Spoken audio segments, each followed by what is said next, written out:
आज हम आपको इस लेक्चर में sp हाइब्रिडाइजेशन को बताएंगे और इसको एग्जांपल्स के द्वारा भी आपको समझाएंगे। तो आप बेटा ध्यान से देखिए और समझ में जरूर आएगा। चलिए बेटा शुरू करते हैं sp हाइब्रिडाइजेशन। तो देखिए डिफिनीशन क्या होगी बेटा इसका। देखो sp में 1s ऑर्बिटल रहता है। ये कितना है 1s ऑर्बिटल। और बेटा क्या होता है 1p ऑर्बिटल्स। ध्यान से सुनिएगा 1p ऑर्बिटल 1p ऑर्बिटल याद रखिएगा। 1s और 1p मिलेंगे तो कितने ऑर्बिटल्स बनेंगे। ये बेटा कैसे रहेंगे nearly equal energy. Nearly equal energy याद रखिएगा। नियरली इक्वल एनर्जी ब्रैकेट में इसको कह सकते हैं अनइक्वल। तो ये ध्यान दीजिएगा बेटा, इसको आप ध्यान से देखिए। अभी मैं इसको समझा रहा हूं और संभवतः मैंने ये सोच रखा है कि कॉम्पिटेटिव भी मैं पढ़ाऊंगा, वो भी अप्रैल या मई से। मेरा संभावना है कि 10 मई के बाद से मैं कॉम्पिटेटिव भी पढ़ाऊंगा। तो अभी तो मैं इसको क्लियर कर रहा हूं, आपके जैसे एग्जाम्पल्स के माध्यम से समझा दे रहा हूं। और फिर मैं इसको एक बार बताऊंगा जब कॉम्पिटेटिव पढ़ाने लगूंगा कि कंपटीशन में इस पे आधारित क्वेश्चंस कैसे आते हैं, नीट में कैसे आते हैं, आईआईटी में कैसे आते हैं, टीजीटी में कैसे आते हैं, पीजीटी में कैसे आते हैं। मतलब जितने भी जो डिफरेंट टाइप्स के एग्जाम्स हैं जिसमें कि केमिस्ट्री स्पेशली आता है तो कैसे आएगा वो सब चीजें मैं क्लियर करूंगा। तो फिर बेटा अपने इस लेक्चर को देखिए। तो हम आपको जैसे बता रहे थे कि sp हाइब्रिडाइजेशन, तो थोड़ा व्यवहार में पढ़िए। जैसे आप होता क्या है कि बच्चे रटते हैं, रट करके किसी कंपटीशन को क्लियर नहीं किया जा सकता। याद रखिएगा रट करके आप कंपटीशन को कभी भी बीट नहीं कर सकते जब तक आपके अंदर होता क्या है सोचने की क्षमता। क्वेश्चन एग्जामिनर कहां से पूछ देगा किसी को मालूम नहीं है। कॉन्सेप्ट पढ़िए, कॉन्सेप्ट से ही क्वेश्चन सॉल्व करता है। अभी मैं पढ़ा रहा हूं इसको, तो इसके बाद में मैं इसके एप्लीकेशंस को बताऊंगा हाइब्रिडाइज, जिससे आप ढेर सारे क्वेश्चन लगा पाएंगे।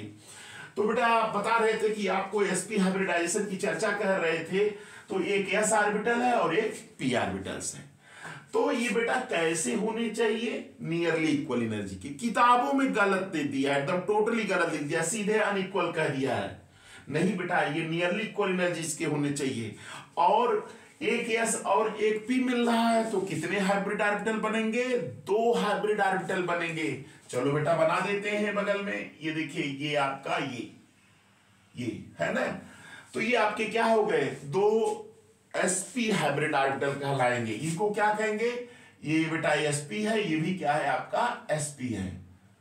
तो 2 sp हाइब्रिड ऑर्बिटल्स बन गए। इनकी एनर्जी बेटा क्या होगी इक्वल होगी। क्या होगी इक्वल एनर्जी की होगी, याद रखिएगा। तो इक्वल एनर्जी के 2 sp हाइब्रिड ऑर्बिटल बन गए। और इस प्रोसेस को बेटा क्या कहेंगे sp हाइब्रिडाइजेशन। इस फिनोमेनन को क्या कहेंगे sp हाइब्रिडाइजेशन। बेटा सब डिफिनीशन तो एकदम क्लियर हो गई होगी। क्या कैसे करेंगे कि when nearly equal energy 1s and 1p orbitals mixed together। अब बेटा यहां ध्यान दीजिएगा when nearly equal energy 1s and 1p orbitals। देख रहे हैं नियरली इक्वल कहेंगे ये डिफिनीशन में, ब्रैकेट में इक्वल लिख दिया करेंगे। when nearly equal energy 1s and 1p orbitals mixed together they form new orbitals of equal energy। These new orbitals are called sp hybrid orbitals and phenomenon is known as sp hybridization। तो ये बेटा definition थी, तो देख लीजिए definition लिखेंगे कैसे। when nearly equal energy bracket में अनइक्वल लिख दिया करेंगे। when nearly equal energy 1s and 1p orbital mixed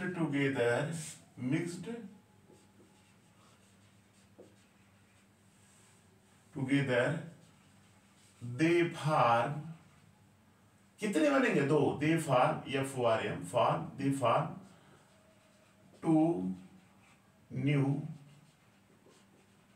orbitals of equal energy. These new orbitals are called sp hybrid orbitals and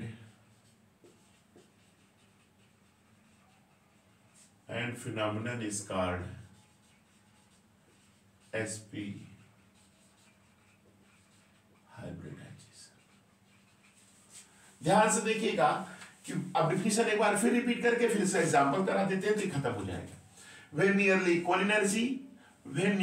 energy 1s and 1p orbitals mix together, they form two new orbitals of equal energy. These new orbitals are called sp hybrid orbitals and phenomenon is known as sp hybridization। तो when nearly equal energies 1s and 1p orbital mix together, they form two new orbitals of equal energy. These new orbitals are called sp hybrid orbital and phenomenon is called sp hybridization। तो ये definition बेटा note कर लीजिएगा और इसको example से करके दिखा दे रहे हैं। नोट कर लिए इसको, चलिए ठीक है। अब इसको एग्जांपल्स देख लो बेटा। एग्जांपल इसका एक है ethyne. Ethyne ethyne ethyne IUPAC में इथाइन कहते हैं और वैसे क्या कहते हैं? एसिटिलीन। देखिए इथाइन माने C2H2 भी लिखे थे ना, C2H2। देखो इसको में क्या होता है? C ट्रिपल बॉन्ड CH, यही होता है ये H। यहाँ देखो 2 पाई है, एक सिग्मा, तो ये आपका sp है, ये क्या है? sp। ये तो ट्रिक से निकालते हैं। अब कैसे बना इसको देखो। कार्बन 6 1s2 2s2 2p2, ये ग्राउंड स्टेट है तो 2s रहेगा, 2 इलेक्ट्रॉन्स 2p में कितने रहेंगे? Single single. Excited state 2s का इलेक्ट्रॉन जंप करके कहाँ चला जाएगा? इस 2p वाले घर में, 2p है ना, 2p में चला जाएगा। देखिए 1 2 3, ये देखिए ना सिंगल हो गए। अब चूंकि sp हाइब्रिडाइजेशन को दिखाना है तो sp हाइब्रिडाइजेशन में एक s और एक p रहता है, तो हमने दिखा दिया। यहाँ एक s ले लिए और एक p ले लिए। कितने? देखिए 2 अनहाइब्रिडाइज बच रहे हैं, तो कितने हाइब्रिडाइज बचेंगे? देखिए 2 बनेंगे, इसके पास एक, इसके पास। ये कार्बन का है तो ये कार्बन में है। अब इसमें देखिए 2 sp में 2 बन रहे हैं, तो अब ये कार्बन का क्या है? अब 2 अनहाइब्रिडाइज p ऑर्बिटल है, तो देखिए ये आपका हमने दिखाया sp हाइब्रिडाइज, ये sp हाइब्रिडाइज है कि नहीं? ये कौन सा हाइब्रिडाइज है? sp। इसी तरह से दूसरे कार्बन का भी रहेगा, उसका एक ये sp है कि नहीं? ये आपका क्या है? sp। ये देखिए आपका sp है, ये भी क्या है? आपका sp हाइब्रिडाइज। इसका देखिए दूसरे कार्बन का sp है, ये भी क्या है? sp। तो ये आपस में ओवरलैप करके क्या बना लिया? ये सिग्मा बॉन्ड बना लिया। अब इसके साथ ये हाइड्रोजन जो है आपका क्या बना लेगा? ये हाइड्रोजन है, इसके साथ एक हाइड्रोजन है, देख रहे हैं ना, इसके साथ एक हाइड्रोजन है, ये क्या बना लेगा? सिग्मा बॉन्ड बनाएगा।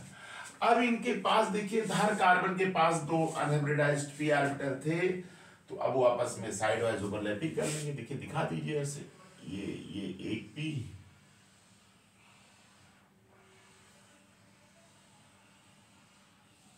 दो p है ना। इसी तरह से एक p, ये दो p है, ये sp तो बन गया। अब ये क्या करेंगे बेटा लोग? ये आपस में क्या करेंगे? साइड वाइज ओवरलैपिंग करेंगे। देख रहे हैं ना, ये इसके साथ क्या करेगा?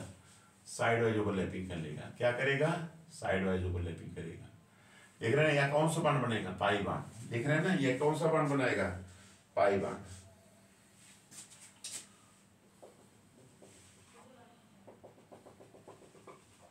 है ना, ये कौन सा बॉन्ड बनेगा? पाई बॉन्ड, है ना।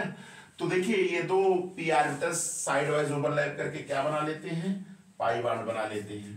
तो अब ये पाई बॉन्ड, देखिए पाई बॉन्ड बन गया, तो इसको कैसे दर्शाएंगे? C ट्रिपल बॉन्ड CH, है ना। देखिए H, देख रहे ना, एक 2 पाई बॉन्ड बन रहा है, तो 2 पाई बॉन्ड बना देंगे, 1 पाई भी बीच वाला सिग्मा है, तो आपका ये सिग्मा है, ये 2 पाई, 1 सिग्मा, ये सिग्मा है ना। तो इसमें एंगल कितना होगा 180 डिग्री का। शेप कैसा होगा लीनियर, लीनियर लीनियर का मतलब रेखीय। तो बेटा ये आपका sp हाइब्रिडाइजेशन था, एग्जांपल्स के द्वारा मैंने क्लियर कर दिया। एक बार फिर से बता रहे हैं, कार्बन 2 है एथाइन में, एक कार्बन का दिख रहा है एक्साइटेड में मैंने लिखा, इसके एक एस और एक पी, 2 sp, ये sp हाइब्रिड लिख दे रहे बेटा। ये क्या है आपका sp हाइब्रिड है, ये भी क्या है आपका sp, और ये 2 p ऑर्बिटल अनहाइब्रिडाइज्ड है। तो अब ये p ऑर्बिटल्स है ना, ये p ऑर्बिटल 2 है अनहाइब्रिड। अब ये sp एक कार्बन का दूसरे कार्बन के sp से ओवरलैप करके सिग्मा बना लिया, उसी तरह से जो एक बच रहा है sp हाइब्रिड उसके साथ हाइड्रोजन ओवरलैप करके बना लिया सिग्मा बॉन्ड। और ये जो p ऑर्बिटल्स हैं आपस में क्या करेंगे, ओवरलैप के क्या करेंगे, पाई बॉन्ड्स बना लेंगे। तो इस तरह से C ट्रिपल बॉन्ड C, इधर H और इधर ये सिंगल बॉन्ड, तो ये आप देखिए सिग्मा हो गया, ये सिग्मा 2 पाई और 1 सिग्मा हो गया। एंगल कितना होगा 180 डिग्री का। शेप कैसा होगा, लीनियर। तो इस तरह से बेटा sp हाइब्रिडाइजेशन भी आपका पूरी तरह से खत्म हो गया एग्जांपल्स के द्वारा। तो ऑर्गेनिक केमिस्ट्री में जो हाइब्रिडाइजेशन होते हैं sp, sp2 और sp3, तो मैंने पूरी तरह से इसको समझा दिया। बेटा आप इस लेक्चर को ध्यान से देखिए, लाइक करिए, सब्सक्राइब करिए, अपने फ्रेंड के साथ शेयर करिए। थैंक्स बेटा।